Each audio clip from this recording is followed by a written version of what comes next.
Today's show is brought to you by State Farm agent Ryan McDevitt. Here's the deal. When you combine State Farm home and auto insurance, save an average of $889. State Farm agent Ryan McDevitt is ready to help you combine home and auto and save in Chicago and the surrounding suburbs. Call Bryant today at 630-796-2662. That's 630-796-2662.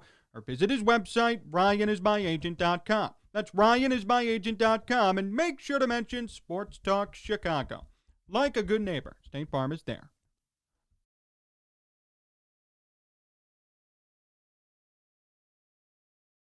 I want to start today with this. What do you get when you have a slumping offense, an even worse pitcher, and a game that's pretty much meaningless? That's right, the Cubs win.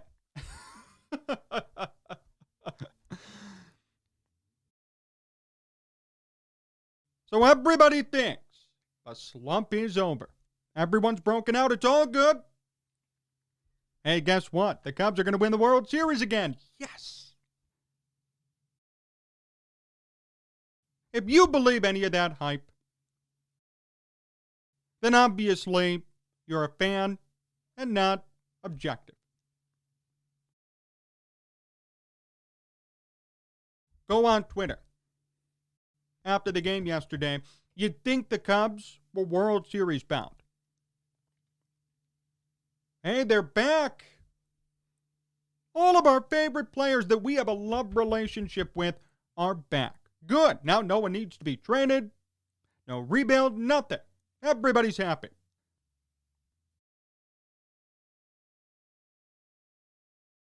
The Cubs are 6-8. Let me say that again. The Cubs are 6-8. And the last time I checked, I don't count a big win over Huascar Ynoa and Jesse Biddle as a step in the right direction. Hey, it's great that they hit. It's great that they put up 13 runs. But it's kind of expected, isn't it? Shouldn't we expect that from this team? Right? That's what I was told. Kris, Bryant, Anthony Rizzo, Javier, Baez, these guys are the best. Superstar core. Yet now we're celebrating them beating up on essentially a rookie pitcher. Really? Does anyone else realize this? Maybe it's only me. We're celebrating the Cubs beating up on a rookie. But wait a minute. I thought they were all superstars. Great players. This should be expected. Yet we sit here and rejoice like they won the World Series. That's a telltale sign. If you're sitting here rejoicing over the Cubs putting up 13 runs against a Braves team that didn't throw their best pitcher, then you have a problem. Look at where your standards have dropped to. You've gone from expecting a World Series and being great to hoping that this same Cubs core can beat up a rookie on the Braves in April.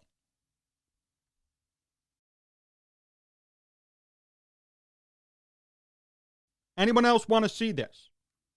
Or are we going to keep drinking the Kool-Aid?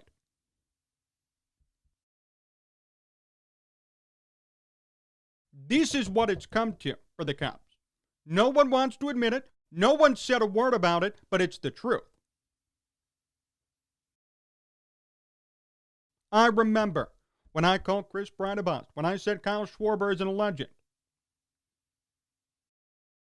I got so much hate. When I said the Cubs shouldn't extend Anthony Rizzo.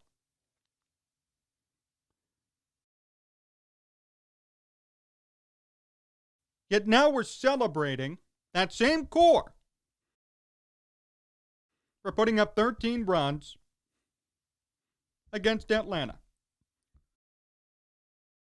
And not just against Atlanta, against one of their worst pitchers.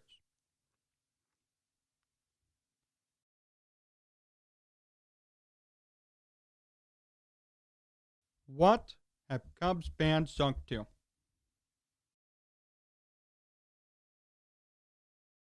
You have to move on. Don't resist it. I mean, you're celebrating 13 runs in April against some rookie. What are we doing here? In 2017, everybody expected another World Series. Then it went to just a division. Then it went to, well, I hope they make the playoffs. Now we're celebrating this. Really? Come on. And no, I don't believe the Cubs' bats are fixed. You kidding me? After this one game against some rookie, let's see the Cubs face real pitching. Remember when they couldn't hit against the Pirates, a rebuilding team?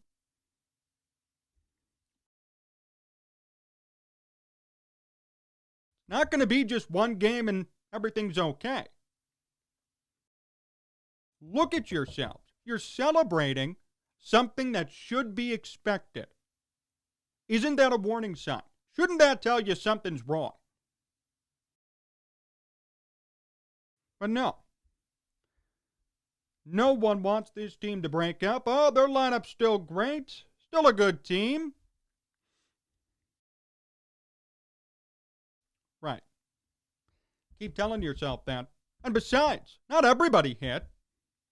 Not everybody hit in this game. Two, we saw a select amount of players. The guys who we expected to do great did nothing. Ian Happ, nothing. Jock Pederson, absolutely nothing.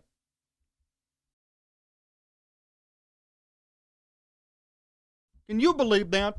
The Cubs went out and actually spent money on Jock Pederson. And everybody said, because I remember, better than Schwarber, great addition. No. No, he isn't. Oh, he had 30 home runs a couple of years ago. Who cares?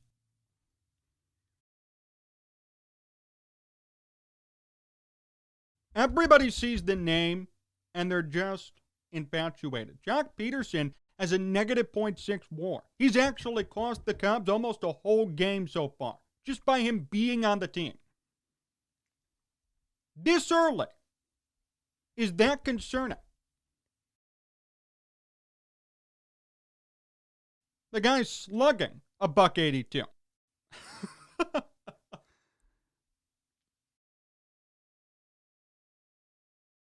And here's someone that the Cubs actually spent money on. They went out and actually paid to get Jock Pederson.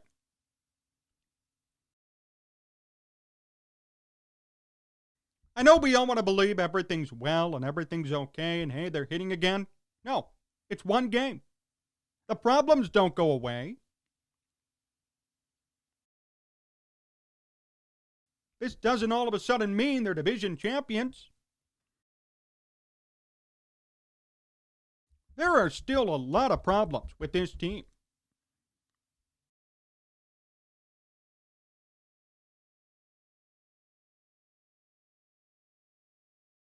What I don't understand is this, okay? The same people who call for the Bears rebuild, who call for Payson Nagy to be fired, who call for a complete restructuring, who say, I see this team, they have nothing. Why do those people turn around and say, this Cubs team is great, keep them around? I love them. I have always wondered why. This team is not good, okay? They are not a good team. And if it isn't apparent at this point, it should be. You're celebrating a 13-run game in April over a rookie.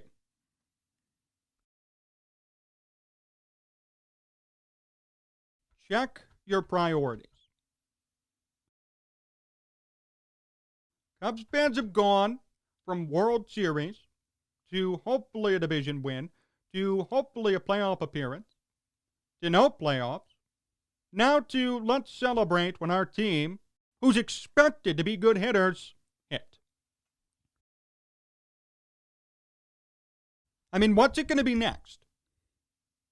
What, are we going to celebrate a 6-inning, 1 earned run game against the Pirates? Oh, wait, we already have.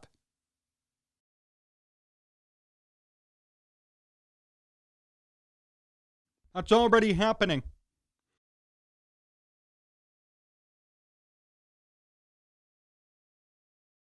See how that works? Can't you realize you're going further and further down the rabbit hole? You've gone from expecting a World Series to now celebrating a 13-run game. One time. In April. Against a rookie.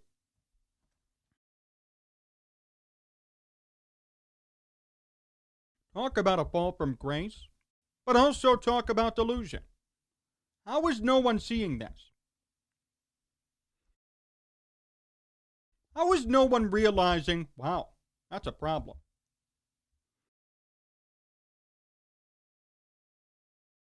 Nothing has changed. That game has not changed my opinion. And it shouldn't change yours either. Not everybody hit. It made it look like everybody hit, but not everyone did. The pitching is still not enough. Shelby Miller, 3 runs, 63 ERA. And this pitching is not going to hold up all year. It just won't. It's already regressing. Jake Arrieta's ERA has gone up to 3. Zach Davies, 10. Alzolay, 6, and he got demoted. This will not hold up.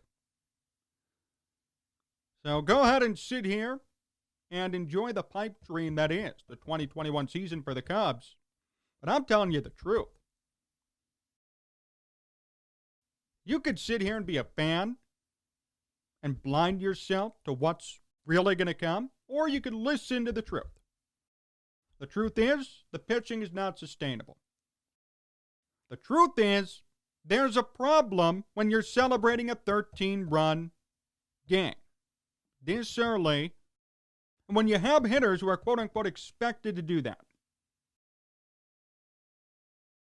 So it's wrong to say Bryant's a bust, or it's wrong to say these guys can't hit, but we're going to celebrate when they do it once. What about the other 90 times they didn't?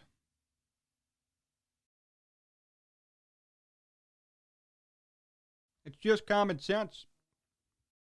It really is. It's nothing to be excited about. Nothing to sit here and say, oh, I know now. They're good. No, they're not. Nothing. There's nothing. The only 2 bright spots so far are Contreras and Bryant. I'll say that for sure. Without a doubt. And Kimbrel, pitching. That's it. This rotation will fall apart.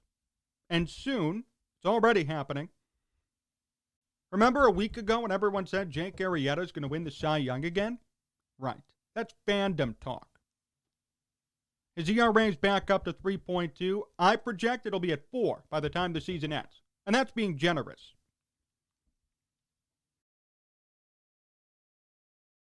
And all of your favorite Cubs still aren't hitting.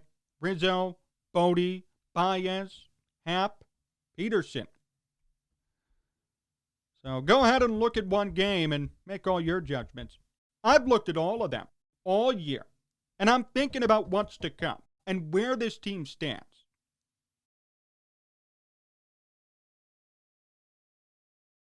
Fine to be optimistic. It's fine to hope for the best. But the writing's on the wall. It's been on the wall for years.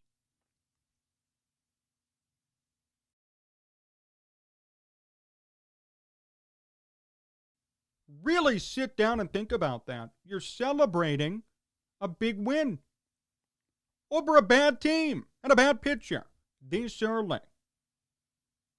What happened to expecting success? What happened to expecting this team to just be great? That's gone. When you stop expecting a team to be great, when you stop expecting World Series appearances and wins, you know their time is up. You may not want to admit it, But inherently, that's what you're saying. Implicitly, you're saying that. You're implying it. When you go from, they're going to win the World Series this year, to let's celebrate a 13-4 win, it's over. No one wants to admit it, but that's the truth. Our time has passed. Everyone knows it too. So if you want to sit here and celebrate like everybody else, go ahead. By all means. But don't be disappointed when in a couple of months they're trading at the deadline. They're selling everybody. I'll be right here to tell you I told you so. This is not a good team. They're old. The core is done. They're washed. It's over.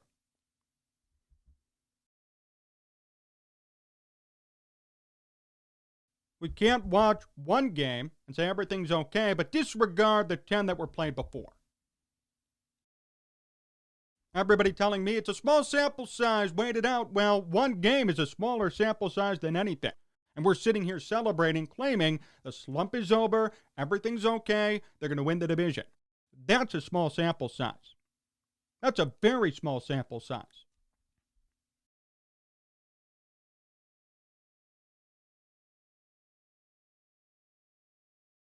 See how that works? Telling you right now, don't hop on this bandwagon.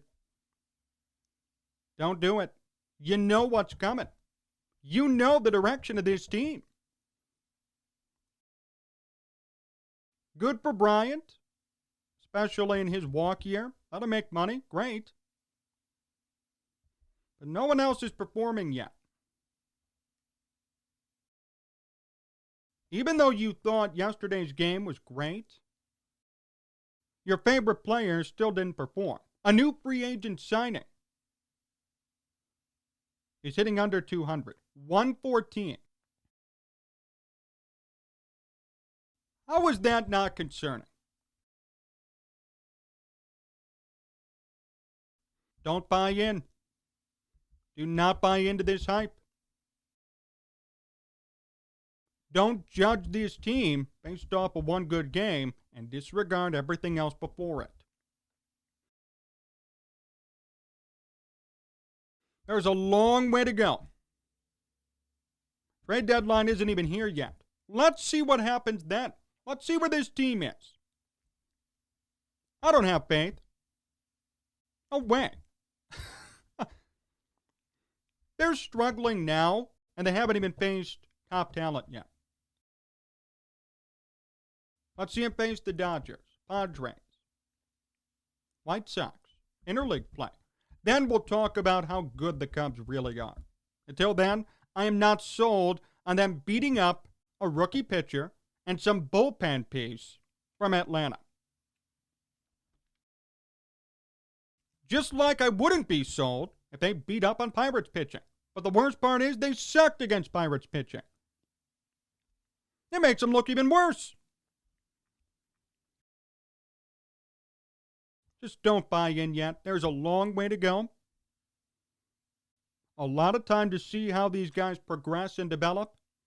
And it's very foolish to sit here and say, well, they did great in one game. It's all better. It isn't. The impression might be, now everyone's hitting. Now the slump is over. But in reality, look at the numbers. No one is hitting still. Rizzo, Baez, Pederson, Happ. They still aren't hitting, even after that game.